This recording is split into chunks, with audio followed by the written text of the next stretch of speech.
Welcome everyone, thank you so much for tuning in. My name is Ryan with R&R Yu-Gi-Oh! And today we have a super awesome budget deck profile for Dark Magician. Now Dark Magician is my favorite archetype in all of Yu-Gi-Oh! I've always wanted to play a Dark Magician deck since I was a little kid, and unfortunately it's never been really good up until recently. It's a pretty decent sort of anti-meta tier 2-ish level deck that actually does pretty well and is really fun to play. So I'm going to be going over some card choices here, some stuff that obviously comes in the legendary dragon boxes that we have right here. This is where you get most of the cards in this deck, but you can also just buy some really cheap singles off of a site like TCG Player or something like that to get a bunch of other really nice, useful cards. I'll also be going over just some basic combos, some cards that might help the deck but aren't really necessary, especially in the extra deck. And yeah, so we'll go from there. So of course you want to start the deck with your 3 trusty Dark Magicians. Now I have some pretty awesome art Dark Magicians here, but any Dark Magicians will do, obviously. That's pretty self-explanatory. We'll put these guys right there. After that, I actually like to tech in one Dark Magician of Chaos. Of course, you guys know this monster. He's been around forever. His effect that did get errated is it reads as follows. If this card is normal or special summoned this turn, you can target a spell card in your graveyard and add it to your hand during the end phase. And you can only use this effect of Dark Magician of Chaos once per turn. And if he destroys a monster by battle, after damage calculation, you can banish that opponent's monster instead of sending it to the graveyard. So he's really good for stopping graveyard activation effects, as well as getting some key single-use spell cards like Monster Reborn, Dark Hole, Regeki, all that sort of stuff. Really awesome tech card, and he's super easy to get out with another spell that I will show you very soon. Of course, we have our lovely lady mascot of the deck. We run 3 Apprentice Illusion Magician. This bad girl is really great. Basically, she's a hand trap sort of honest-esque monster where you discard her from your hand if your opponent's attacking, or even if you're attacking, doesn't have to be your opponent. And during damage calculation, you can give any monster an extra 2,000 attack. And in addition to that, what's really important and plays into a lot of the combos is you can discard any card from your hand to special summon her to the field, and every time that she's special summoned, you can add a Dark Magician from your deck to your hand. So really great way to pull a Dark Magician from your deck to your hand if you need to get a good first turn going, and just get a 2,000 beater on the board. It's a really great combo as well if you can get both, or at least 2 of these on the board, because then if your opponent targets one or the other, you can just use one to protect the other, and you pretty much have to force your opponent, if they're going to be using battle damage to destroy it, to have a 4,000 plus beater. So really great card that became very budget once the Legendary Dragon decks came out. Let's see, what other monsters do we have? So this card is really great. We play 3 Magician's Rod. Now this card is, it's got another card that's similar called Magician's Robe, but the reason we play 3 Rod and we don't play any Robe is because this effect is just really good in this deck. When this card is normal summoned, you can add a spell or trap from your deck to your hand that specifically lists Dark Magician in its text.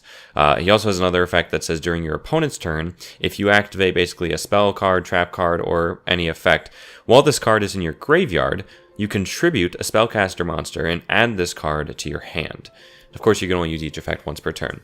But the reason Rod is so good is because he lets you get to so many specific key spell and trap cards that can really make or break those first turn combos and first turn boards that you're trying to set up. So really great card. Definitely run him at 3. And the last 2 cards I play 1 Magician of Dark Illusion. He is really good in this deck, albeit he can kind of be a dead draw sometimes, so I only run him at 1. I feel like it gets a little bit cloggy at 2, but his effect, if you aren't aware, is, first of all, this card's name is treated as Dark Magician while it's on the field. Unfortunately, not while it's in the hand, but while it's on the field, it's Dark Magician. And you can only activate each of the effects once per turn. One effect says during your opponent's turn, If you activate a spell or trap card or effect, except during the damage step, you can special summon this card from your hand. And the second effect reads, if you activate a spell or trap or effect while this card is face up on your field, except during the damage step again, you can target a Dark Magician in your graveyard and special summon it. And this effect can only be used once while this card is face up on the field. So really, really powerful card, really easy to get out, and I mean, it's 2100 attack, 2500 defense, just a great card to have around. Plus, he is level 7, which helps for rank 7 plays as well. And the last card I play, which you'll see more about in a second, is one Spellbook Magician of Prophecy. If you aren't aware of this card, he's really, really great. If he's normal summoned or flipped face up, you add a Spellbook spell card from your deck to your hand. This is part of a drawing engine that we use in the deck that is extremely powerful. We'll go into that in a little bit. But for now, let us go through some of these crazy awesome spell cards. So the first spell card that is the powerhouse of the deck is Dark Magical Circle.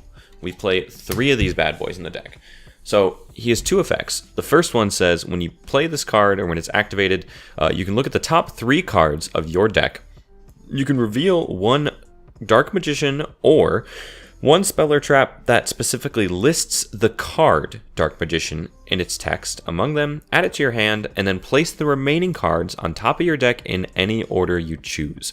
Now, it is important to note that a card called Eye of Timaeus, that card cannot be chosen from this card, this search effect, or any search effect that specifically says grab a Dark Magician spell or trap, because that card states Dark Magician monsters, not Dark Magician itself. It sucks, it's unfortunate, but it's just a fact of Yu-Gi-Oh! The second effect, though, is what really makes this card interesting. You'll notice that it's a continuous spell card, and while it's on the field, once per turn, if a Dark Magician is normal or special summoned to your field, you can target one card your opponent controls and banish it. This can be used on your opponent's turn, because we both know there's plenty of ways for you to special summon Dark Magician on your opponent's turn, and obviously you can use it on your turn. It's really, really, really powerful, especially in a meta where a lot of cards want to be sent to the grave to activate their effects. It's also, it's just a really good card, so play it at 3, unless you want to be bad. Alright, next spell cards. So this is a card that combos really well with one of the monsters I talked about before. This card's called Dedication Through Light and Darkness. It's a quick play spell card that says tribute one Dark Magician, and then special summon one Dark Magician of Chaos from your hand, deck, or graveyard. Now what's a really awesome play with this is if you use it during the battle phase. What you can do is attack with a Dark Magician you have on the field. After he attacks and after the damage step has been done, you can activate this card from your hand, because it's a quick play spell, tribute that Dark Magician, special summon Dark Magician of Chaos, and then attack with that Dark Magician of Chaos. I can't tell you how many times that has secured me a game, because I've been able to get that extra monster's attack on the board. It is great, it is powerful. You can also, if you want to, for safekeeping, you can grab this card back from the graveyard after you summon him during the end phase, assuming he stays around, if you don't have any other great magic or spell cards to target in your grave for his effect. So really, really great combo, a 2-card. It's awesome in this deck. The next card that I will talk about is Eye of Timaeus. Now, I only play one Eye of Timaeus. The reason being is, like I said before, it's not searchable, unfortunately. It kind of sucks, but there's nothing we can do about that. This card is what you use to get out your Dark Magician, the Dragon Knight. Now, that card is amazing, but you don't necessarily need it to win games. It's sort of, I feel like, a little bit of a win more card. Which is why we don't run this at 3, because this is going to brick really hard if you run it at 3. Even at 2, I've played it at 2, it just feels too slow with 2. So when you get it at 1 in your hand, it's amazing. It does really well, but any more than that, I just feel like it's taking up room without justifying itself in the deck. Next card we're going to look at is the Spellbook engine we run. It is a pretty standard spellbook engine, if we look here. So we run 2 copies of Spellbook of Secrets, and we run 2 copies of Spellbook of Knowledge. Now, what I will say is this is a budget build. If you want to use the Spellbook engine, it is really powerful and really splashable in other decks, but this card is a little bit pricey for budget players. I think I got it for about $14 a piece. I traded some crap I didn't need at the card shop and got these 2.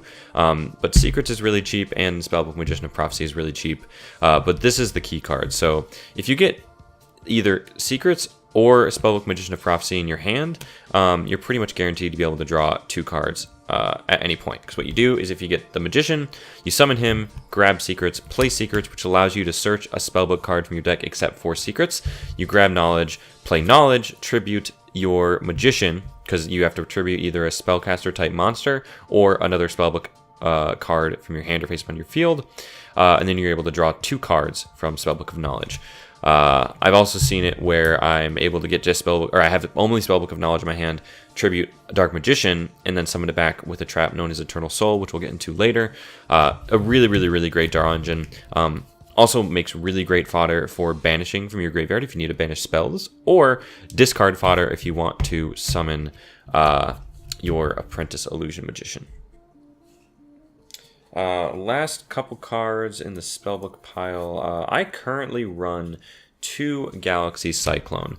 Now, there is a better card to run, in my opinion. I would run Twin Twisters over Galaxy Cyclone, but because this is a budget deck, this card is really, really cheap compared to the $8-10 that Twin Twisters is. What this says is you target 1 set spell or trap card on the field and destroy it, and then during your main phase, except for the turn this card is activated, you can banish this card from your graveyard and then target a face-up spell or trap card on the field and destroy it. You can only use this effect of Galaxy Cyclone once per turn. So it's really, really powerful. It's essentially a +1, assuming you get both the effects off. And I think it's better than MST right now, even though I still side MSTs in case you need that quick play spell trap removal. But yeah, really, really great card. It's definitely debatable though. I run Dark Magic Inheritance at 1. This is the card that allows you to banish 2 spells from your graveyard and then add 1 spell or trap from your deck or hand, or deck to your hand that specifically lists Dark Magician in its text. This is really easy to grab with Magician's Rod. That's why I only run copy. And the same thing with Illusion Magic. Tribute a spellcaster monster, add up to 2 copies of Dark Magician from your deck to your hand. Both great ways to search out your key combo cards. Really easy to grab with Magician's Rod. And yeah, wonderful cards. Last 2 are not surprising. Monster Reborn, new format. You gotta run this guy. He's just so clutch in so many different situations. I will say that in Dark Magician, he's not quite as effective as he could be, just because we are so easily able to get monsters back from our graveyard to begin with, but I've still had it. Every time I draw it, I always find use for it. So, plus you can get stuff from your opponent's graveyard too, which is never a bad thing. And then finally, I run Dark Hole. I would run Raigeki over this, but Raigeki is over $20. Again, this is a budget deck, so Dark Hole will have to do. It's not horrible because even if we destroy stuff on our field, like I said, it's really, really easy for us to get stuff back from our graveyard onto the field. Not difficult with Eternal Soul. So that will do for the spell cards. Now for the trap cards, my friends. These are really, really fun. So the first one I will go over is a wonderful card known as Magician Navigation rather. This card is really, really great. So when you play it, you're able to special summon a Dark Magician from your hand and then special summon a level 7 or lower Dark Spellcaster monster from your deck. And then the second effect is, if you control Dark Magician, except for the turn this card was sent to the graveyard, you can banish this from the graveyard and then target a face-up spell or trap card your opponent controls, and its effects are negated. Now, this can be used in response to your opponent playing a spell or trap. So if they play a Mirror Force, if they play a Quaking Mirror Force, if they play Trickstar Reincarnation, you can banish this from your graveyard and negate the activation. That is extremely powerful. This combos really well with Apprentice Illusion Magician because what you can do is discard on your turn, discard to the graveyard, even if you don't get its first effect. That way you're guaranteed to be able to use the effect to negate a spell or trap your opponent has on their next turn. Assume this is if you go turn 1, obviously, and you want to summon Apprentice Illusion. Always discard Magician's Navigation if you can. It's a little bit slow, so normally I wouldn't run it at 3 if it weren't for its second effect and it comboing so well with Apprentice Illusion Magician. But yeah, it's just a really, really amazing card. Alright, next we have the other bread and butter of the deck. 3 Eternal Soul. If you don't know what this card is, you're going to want to get to know it. It is the card that makes this deck possible. It states that every Dark Magician in your monster zone is unaffected by your opponent's card effects, period. If this face-up card leaves the field, however, you have to destroy all the monsters you control. This is where Dark Magician the Dragon Knight comes in handy, but I'll get into that later. You can activate one of the following effects of Eternal Soul once per turn. You can either special summon a Dark Magician from your hand or graveyard, or add Dark Magic Attack or Thousand Eyes from your deck to your hand. Your main one that you're always going to use pretty much is this Dark Magician special summon effect. This is extremely powerful. You set this on your turn. Your opponent's turn goes during their end phase. You flip it. Even better if you have Dark Magical Circle on the field. Special summon a Dark Magician during your turn. Then special summon another Dark Magician. And then during your opponent's next turn, special summon Dark Magician again. And then on your turn, Dark Magician again. Over and over and over. You can use this on your opponent's turn after it's played face up. It's so powerful. And when comboed with Dark Magic Attack, or excuse me, not Dark Magic, Dark Magical Circle, it is literally banish any card at any time you want. It's just insane. So good. You need to run 3. Alright, next we have... This is a little bit of a tech, but I really like it. I play 2 Quaking Mirror Force. Now this does come in the Legendary Dragon Dex box that we have right there. It comes in that box, and this card is really powerful of all the Mirror Force cards that have been released. When your opponent monster declares an attack, you change all of their attack position monsters to face down defense, and those monsters cannot change their battle positions. Now, this is extremely useful for getting rid of really tough, really annoying boss monsters your opponent has. I can't tell you how many times I've been dueling decks like Blue Eyes with that one Ritual monster with 4,000 attack. I just throw a Quaking on them and goes face down defense. It doesn't target, it doesn't destroy, it doesn't banish. Such a good card, because so many cards will say like, cannot be destroyed by card effects, cannot be targeted by card effects, blah blah. It doesn't. It flips it face down. You attack it with your beefed up Dark Magician, use an Apprentice Illusion if you have to, roll over anything. Immediately solves problems. Really great card to have. The other cards in my deck are very much tech cards. Now, this is a controversial choice, but I play Skill Drain. It is currently limited, but I've played it. I'm only recently testing this, but it is working so well. Because here's the thing. Once you get your board set up, most of your value plays come from spell and trap effects, not from monster effects. Yes, of course, there is Apprentice Illusion Magician and Magician's Rod, but those are used to set up the board. Once you have your board set up, you play Skill Drain. Your opponent, assumingly, relies on spell or monster effects way more than you do, and you can just continue to load up your field with Dark Magicians, beat them down, take them out of the game, and they can't do anything about it with their monster effects. Skill Drain is a clutch card that has easily won me duels. Really powerful in this deck. I highly recommend you at least give it a shot. It's a pretty cheap card. I picked it up for about $4 on TCG Player this week, so definitely worth at least giving it a try, and if you don't like it, at least cite it. Other cards are pretty standard. Solemn Judgment just came off the ban list. It's a dope card. It's really good. Just run it. Solemn Warning. I would run Solemn Strikes, but again, it's a budget build. I don't feel like spending a lot of money. These two are really good if you don't have the money to spend on Solemn Strikes, or if you just have these already. And then I run 2 Bottomless Trap Hole in the main deck. Now, Bottomless is currently at 3. I run 2 because I feel like it's a really great answer to get rid of so many boss monsters and just take care of problems before they start. Trickstars is a huge deck right now, and it takes care of I forget the name of it, but the Trickstar that makes you take damage every time you draw. So really powerful card. Easily side out if your opponent doesn't really summon monsters with that high of attack, or doesn't care if you banish their monsters, or as ways to negate this. Just a great card to have. So that is the main deck that I'm currently running. Now, I've been making slight adjustments and alterations to it all the time, but I think it works pretty well so far for a budget deck. Now I'm going to go into the extra deck. There are some really, really cool cards here that we can run. So I'll start with one that kind of surprised me recently as a casual player, but I run one Link Spider. Now, if you don't know what this card does, and I'm assuming some of you guys are like me and you're coming back into the game, you want to play a deck of an archetype that you're familiar with and you like, but you maybe don't know a whole lot about Link summoning or even pendulum summoning or anything like that. The way this guy works is you basically tribute one normal monster on the field, and Link cards will always tell you what they need to be tributed right here. It's a bit complicated, but you can definitely watch some other videos on YouTube to explain Link summoning. You tribute one normal monster, aka your Dark Magician. Once per turn, you can special summon a level 4 or lower normal monster from your hand to your side, or to a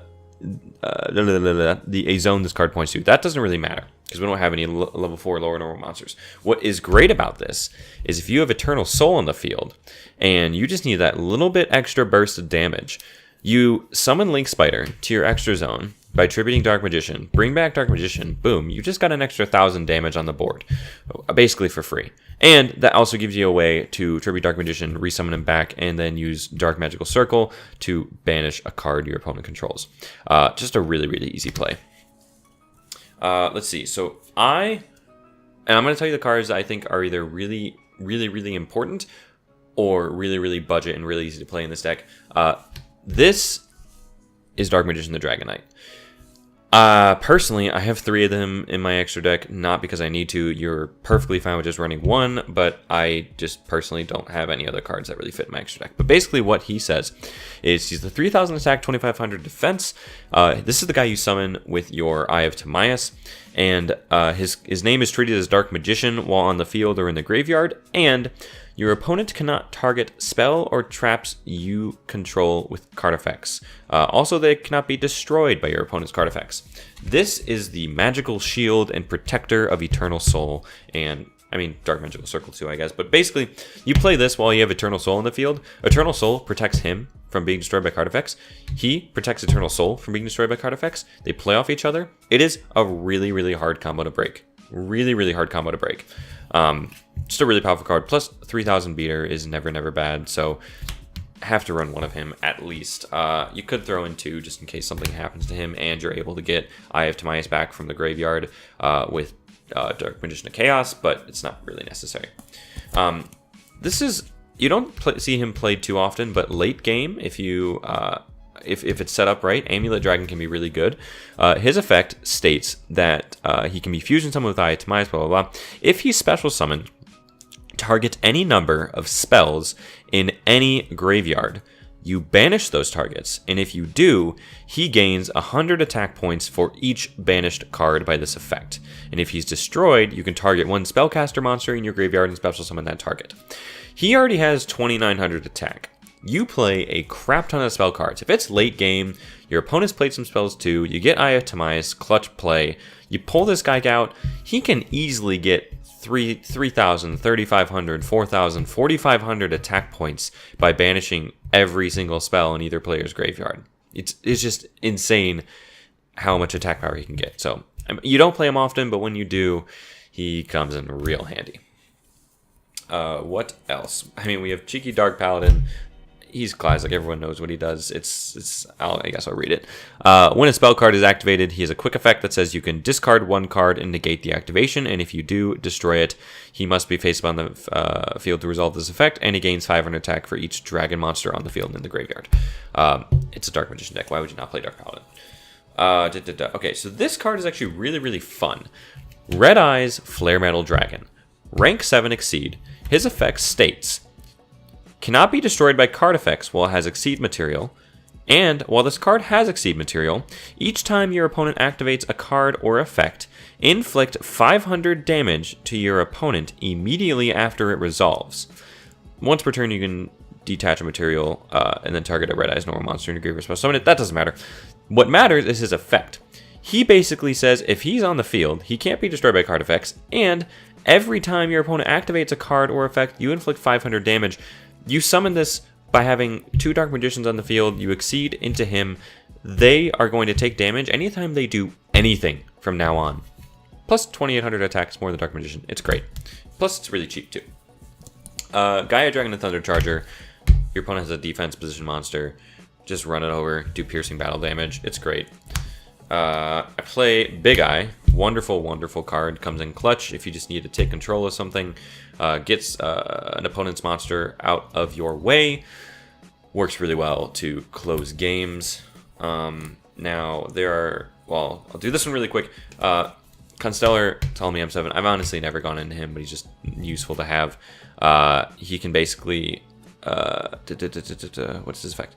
You detach a card and then target a monster on the field or in either player's graveyard and return it to the hand. Very niche, but it's okay.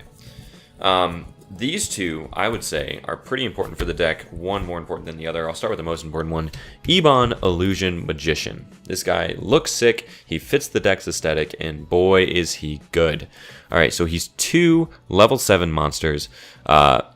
You can exceed this card by using a rank 6 spellcaster type Exceed monster you control as Exceed material. And then once per turn, you could detach 1 material from this card, special summon a spellcaster type normal monster from your hand or deck. And when a spellcaster type normal monster declares an attack, you can target 1 card your opponent controls and banish it. You can only use this effect once per turn. He is a walking dark magical circle. Also, you can banish him and easily, or not banish him. You can use his effect to special summon another Dark Magician super easily as well.